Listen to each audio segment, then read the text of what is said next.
දරුවනි, ඔබේ හදවත බිඳී ඇති බව ඇත්ත.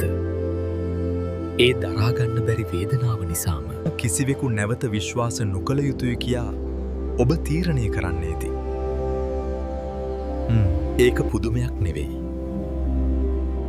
ඔබ අතීතයේ ලැබූ තිත්ත අත්දැකීම් නිසා අලුත් කෙනෙකුට සමීපවීමට, ඔබේ හදවත විවෘත කිරීමට ඔබ බිය වෙනව ඇති.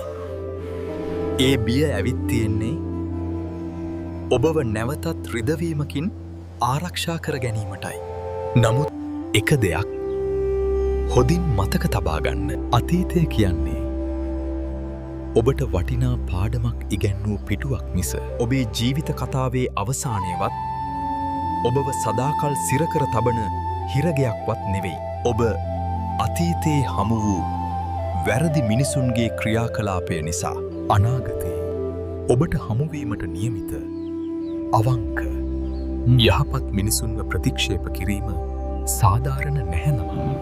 එය ඔබටම කරගන්නා ලොකුම අසාධාරණයක්. මුලින්ම ඔබේ හදවතේ තුවාල සුවවෙන්න කාලයට ඉඩ දෙන්න.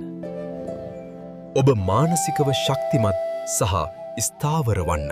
මේ ලැබී ඇති තනිකඩ ගමන ඔබවම නැවත සොයාගන්න.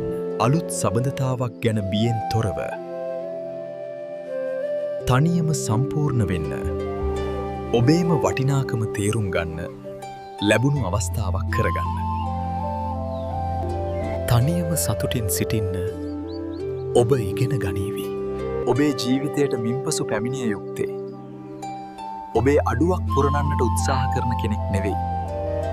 ඔබ තනියම ගොඩනගාගත් ඒ සම්පූර්ණත්වයට ගරු කරන, අගය කරන සහ ඒ සතුටට තවත් එලියක් එක් කරන කෙනෙක්.